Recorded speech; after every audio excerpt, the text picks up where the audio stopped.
we talked about this Democratic governor plan, at least in 3 instances, of somehow recruiting young men back to the Democrat Party. Those in power over in the U.S. Senate, for example, seem to have a different approach in mind.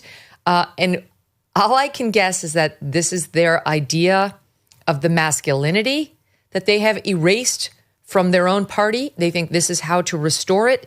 You tell me whether you agree and whether this is effective. Take a look. Hey there, Chris Murphy. Chris Murphy. It's been a very long day today, full of a lot of bullshit, a lot of threats to democracy. So tonight I want to talk about Signalgate and what a colossal fuck up this is in terms of our national security. Which to divert people from the number one issue we have against these bastards, these people. So 3 U.S. senators, and one of whom is the minority leader.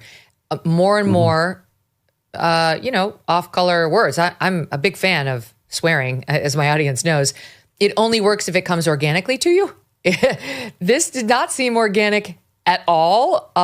Chuck Schumer seemed uncomfortable actually saying it there. But my own belief, Jordan, is that this is their belief of how to win young men back. Well, that's a topic well worth delving into, partly because it would also enable us to talk a little bit about what's happening hypothetically on what is hypothetically described as the right. So I guess there's a number of people who have influenced young men in a more conservative direction. And I'm one of them, and Ben Shapiro is another, and Andrew Tate is a third. And I warned people back in 2016 that if they kept making men weak, that there would be a consequence of that, because weak men do very terrible things. They turn, for example, for their models to people like Andrew Tate. Now, the reason I'm bringing that up in relationship to the clips that you showed me is because you put together 3 clips that are predicated on the assumption that masculinity has this kind of brusque, pushy, I don't give a damn if I swear on national TV because I'm so tough kind of men to it. And it's very easy for weak men to assume that power is the defining characteristic of a respectable man, like an actually masculine man. And that's what Andrew Tate, at least in part, purports to sell his audience. So now Andrew Tate is a very bad actor, to say the least. He's a pimp, an electronic pimp. And I think pimps are possibly the lowest form of male life because they are parasitic on women. And that's about as bad as you can get if you're a man. Maybe you can get lower because you could be parasitic on children. But being parasitic on women, that's pretty bad. And he's taught his followers how to be this, playboy Lothario type of love him and leave him, do it my way or hit the goddamn highway sort of attitude. And, if you've been demoralized your entire life and you haven't been attractive to women and you're not doing well in your career and you're very disoriented and you've had no role models at all, then someone who has all the trappings of surface success, like Andrew Tate, and who's very good at flaunting it, can look like just the medicine you need. And to give the devil his due, I can understand why men who have nothing would at least want to have something. And I can see that Andrew Tate offers that to them. And that is not any advocacy for Andrew Tate, as I've already made my view of him very clear. Now, the left likes to think that Andrew Tate and me, for example, are gateways to the alt-right and that somehow we're the same. And we're not the same at all. And what I'm offering young men is a pathway to adulthood through responsibility, not through the exercise of power. Now, if you're powerful and you're strong and you're forthright and you're articulate, then you can harness all that power into your responsibility, and that can make you an even better man. But if you weaken men, they will 100%, they'll become nihilistic, they'll become hedonistic, and they'll worship power. And Andrew Tate is exactly the face of power worship. And you can bloody well expect to see a lot more of that coming down the pipes. And if the Democrats are daft enough to turn to a power representation of masculinity because they're too foolish to understand the relationship, let's say, between responsibility and proper masculinity, then they deserve exactly what's coming to them. And what'll come to them is no increase whatsoever in their approval rating among young men, because anyone with a clue can see through what they're doing in 15 seconds flat. But they'll also do nothing but promote people like Andrew Tate, and then we'll have serious trouble. That's for sure. You know, it's interesting because I listened to a bunch of leftists talk about this issue in recent weeks because I'm curious to see what they think the problem is. And many, if not all, blame President Trump. They think he's, a bully. He swears occasionally. He's not nice to people, they think. They think he's bad to women. And then Elon gets dumped in there for good measure too, as same on all those fronts. And once again, Jordan, I think they've totally misunderstood what it is about Trump, and for that matter, Elon, that is drawing young men to them. I don't think it has anything to do with Trump and his behavior toward women 30 years ago. And I don't think it's Trump's occasional dropping of a swear, although I do think that makes him seem much more relatable to especially the working class. That's how folks talk. That's how I talk too, frankly. But I think it makes him more relatable as opposed to a Mitt Romney who's just perfectly buttoned up and smoothed out. And, there's less to sort of grab onto, less grit. Elon is incredibly successful, which I think everyone can respect.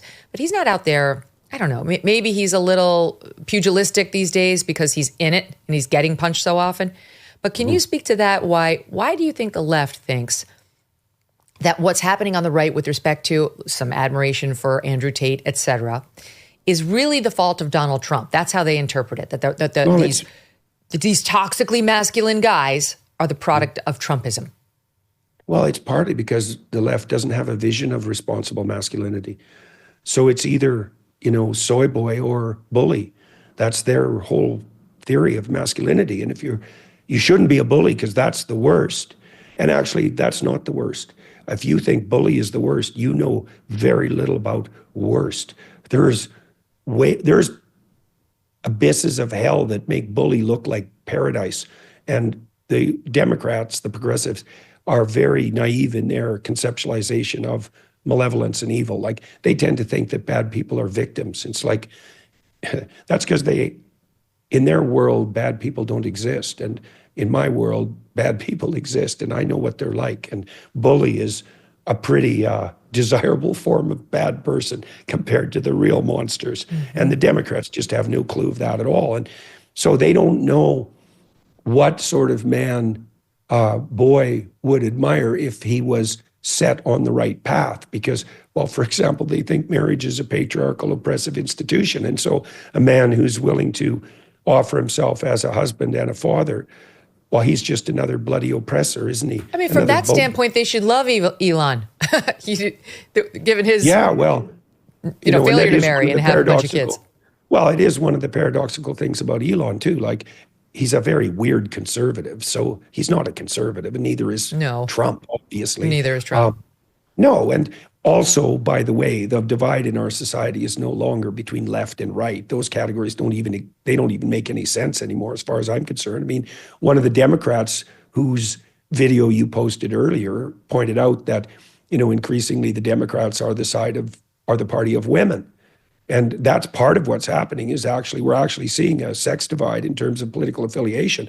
But it's not because the women are becoming left and the men becoming right. It's because the left is now feminine and the right is now masculine. And the political distinctions have become virtually undetectable and irrelevant. The old categories don't work.